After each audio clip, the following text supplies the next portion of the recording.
د کانکور ازموینې بشپړه پیژندنه. د ازموینو ملي اداره په هیواد کې د ټولیزو ازموینو اخیستلو د یوازیني ارګان په توګه تل په دې هڅه کې ده چې د ازموینو نویو تګلارو او عصري سیستمونو په کارونې او همدارنګه د بشپړې روڼتیا، ټولنیز عدالت په تامین او د شایسته سالارۍ اصل په تطبیق سره د سالم رقابت له لارې د ټولنې مستعد او وړ کادرونه په ګوته او تحصیلي بنسټونو، علمي پروګرامونو، وظیفوي او اړوندو ادارو ته وروپېژني. دغه اداره په وروستیو څو کلونو کې د معلوماتي ټکنالوژۍ او نویو طرحو څخه په ګټې اخیستنې توانېدلې چې د هیواد په کچه د کانکور ازموینې په پروسه کې شته ستونزو ته ځواب ووایي او ټولې هغه ننګونې چې ازموینې تر پوښتنې لاندې راوستې وي او کانکور ازموینې د خلکو او حکومت لپاره په یوه معضله بدله کړې وه له منځه یوسي. کانکور ازموینه اووه پړاوونه لري. لومړی نوملیکنه. د ازموینو ملي اداره تر هر څه د مخه د نوملیکنې فورمونه د پوهنې وزارت ولایتي او مرکزي اساسو په واسطه د هیواد ټولو ښوونځیو ته استوي. د نوملیکنې فورمونه د ښوونځیو مسؤلینو ته سپارل کیږي او د هغوی لخوا د 12مو ټولګیو فارغانو ته چې غواړي په ازموینه کې ګډون وکړي ویشل کیږي او د فورم ډکولو په اړه په ټولګیو کې د ښوونکو لخوا ورته لازم معلومات ورکول کیږي. د نوملیکنې فورمونه تر بشپړولو او د ښوونځي ادارې لخوا د تایید وروسته د ولایت پوهنې ریاست له لوري تصدیق کیږي او د اړونده نماینده یا استازي په لاس د ازموینو ملي ادارې ته راوړل کیږي. د نوملیکنې فورمونه په سیستم کې د ثبت لپاره د معلوماتو د ثبت امریت ته ورکول کیږي. په دې څانګه کې د هر ګډون کوونکي د نوملیکنې فورم څخه د هغوی شهرت سیستم ته ثبتیږي او د سیستم لخوا په اتومات ډول ګډون کوونکي ته یو ځانګړی آی ډي نمبر ورکول کیږي چې وروسته په همدې آی ډي نمبر ګډون کوونکي ته د ازموینې د شمولیت کارت، ځواب پاڼه او د پوښتنو کتابچه چاپیږي. دوهم، د ازموینې د شمولیت کارت. دغه کارتونه د ازموینو ملي ادارې په مطبعه کې چاپ کیږي او د دغو معلوماتو درلودونکی وي. له 12م ټولګي د فارغ شوي شهرت، آی ډي نمبر، انځور، د ازموینې وخت او ځای. دریم، بایومتریک. د شمولیت کارتونو له ویشلو څو ورځې وروسته ټول ګډونوال د ازموینو ملي ادارې مسؤلینو لخوا د بایومتریک معلوماتو د ثبت لپاره راوغوښتل کیږي او یا د پروسه پر ټولو تطبیق کیږي. د بایومتریک معلوماتو د ثبت پر مهال داوطلبان باید دغه ټکي په نظر کې ونیسي. اصلي تذکره باید له ځانه سره ولري. د لاسونو ګوتې باید ښویه او پاکې وي څو سیستم وکولی شي په اسانۍ سره یې ثبت کړي. په بایومتریک سیستم کې د ګډونوال شهرت، فراغت کال، ښوونځي نوم چک، انځور او د ګوتو نښانونه یې ثبتیږي. څلورم، کوډ رشته. د کوډ رشتو لپاره ځانګړی جدول برابریږي. په دغه جدول کې د ټولو لوړو او نیمه لوړو تحصیلي بنسټونو د هرې څانګې لپاره یو ځانګړی کوډ ورکړل شوی او همدارنګه په یاده څانګه کې د داوطلبانو د جذب شمیر ښودل شوی.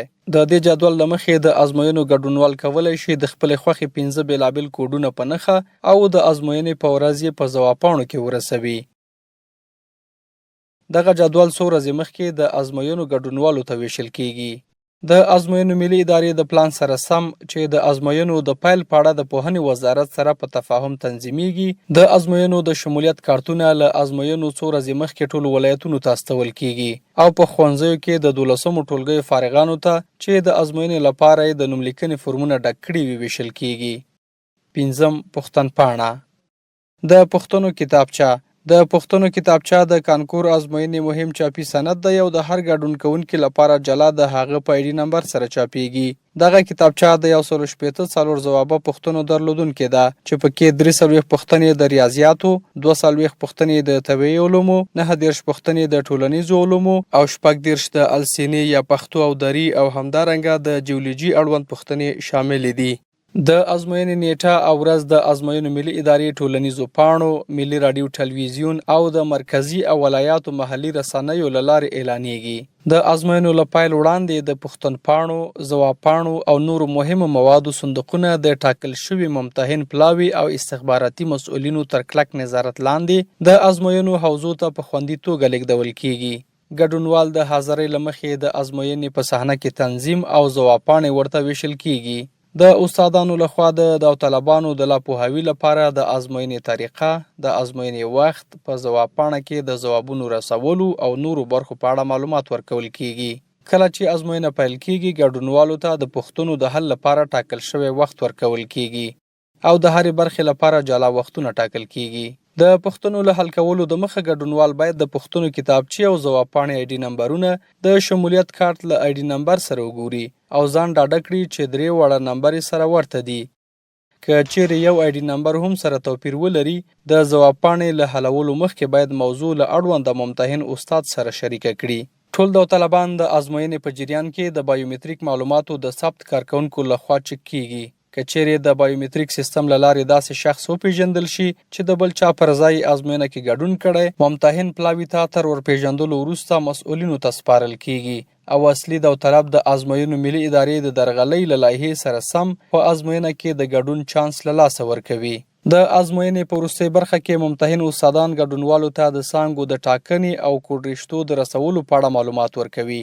داوطلب د کوډ رشتو جدول څخه د خپلې خوښې کوډونه په ځواب پاڼو کې په دقیق ډول رسوي او توروي او وروسته د پوښتنو کتابچه، ځوابونو پاڼه او د ازموینې شمولیت کارت ممتحن استاد ته سپاري او د ازموینې له صحنې څخه وځي. وروسته له دې چې ازموینه په بشپړه توګه پای ته ورسیږي، د ازموینې ټول اسناد لکه پوښتنو کتابچې، ځوابونو پاڼې، شمولیت کارتونه او نور مهم اسناد د حاضرۍ له مخې د ازموینو ملي ادارې کنټرولرانو، پوهنتون رهبرۍ او استخباراتي مسؤلینو په حضور کې په صندوقونو کې مهرلاک کیږي او په خورا خوندي ډول د ازموینو ملي ادارې ته لیږدول کیږي. 6. ځواب پاڼه. دا هغه سند دی چې د ازموینې هر ګډونوال لپاره د هغه له آی ډي، شهرت او انځور سره سمه یوازې یوه دانه چاپیږي. دغه پاڼه کې ګډون کوونکی په مربوطه مستطیل کې دننه لاسلیک کوي، اوناس یا ذکور دایره توروي، د پوښتنو پر وړاندې د ځوابونو دایرې په سمه توګه توروي، د کوډ رشتو په جدول کې خپل کوډونه په دقیق ډول رسوي او په پای کې د ممتحن استاد لاسلیک پرې ترلاسه کوي. د OMR ماشین په واسطه د ځواب پاڼو د سکن پړاو. د ازموینو په کمیټه کې صندوقونه د مربوطه هیئت او استادانو لخوا پرانیستل کیږي. د پوښتنو کتابچې، ځواب پاڼې، حاضري او د ګډونوالو کارتونه تصفیه کیږي. د پوښتنو کتابچې ځان ته بیلې او قرنطین کیږي او ځواب پاڼې د OMR سیستم خونې ته لیږدول کیږي.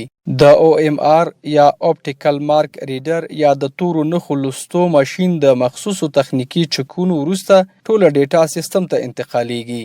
دا سیستم د ازموینو ملي کمیټې تر ټولو خوندي ځای دی. په دې ځای کې د استخباراتي مسؤلینو، اداري رهبرۍ پلاوي او کمیټې غړو په شتون کې د مربوطه تخنیکي مسؤلینو لخوا د ازموینو د پایلو پر چمتووالي یا د سکورینګ مرحله ترسره کیږي. په دې پړاو کې د پښتونپاڼو تورې شوې دایرې چې مخکې د OMR ماشین په واسطه لوستل شوي، د ګډونوالو آی ډي نمبرونه او د تحصیلي څانګو کوډ رشتې د ځانګړو تخنیکي کمپیوټري پروسو له لارې په اتومات ډول کتل کیږي.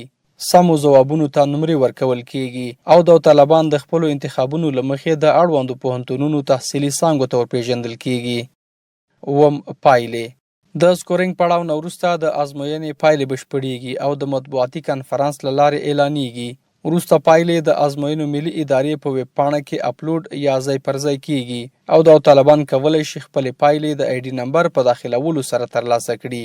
وروسته له دې چې د ازموینو پایلې اعلان شي، د ازموینو ملي ادارې لخوا هر تحصیلي بنسټ ته د ورپېژندل شوي محصلانو لیستونه ترتیب او د نوملیکنې لپاره اړوند بنسټ ته لیږل کیږي. نوي محصلان باید په لومړیو 20 ورځو کې د نوملیکنې لپاره تحصیلي بنسټ ته مراجعه وکړي او خپل درسونه پیل کړي. که محصلان تر لومړیو 20 ورځو نوملیکنې ته حاضر نشي، د تحصیلي بنسټ لخوا منفک کیږي. دا یادونې وړ ده چې هر کال د کانکور ازموینو څو تنه مخکښان چې تر ټولو لوړې نمرې ترلاسه کوي، د ازموینو ملي ادارې، لوړو زده کړو وزارت او د افغانستان اسلامي امارت مشرتابه له لوري د ډالیو په ورکولو سره ستایل کیږي.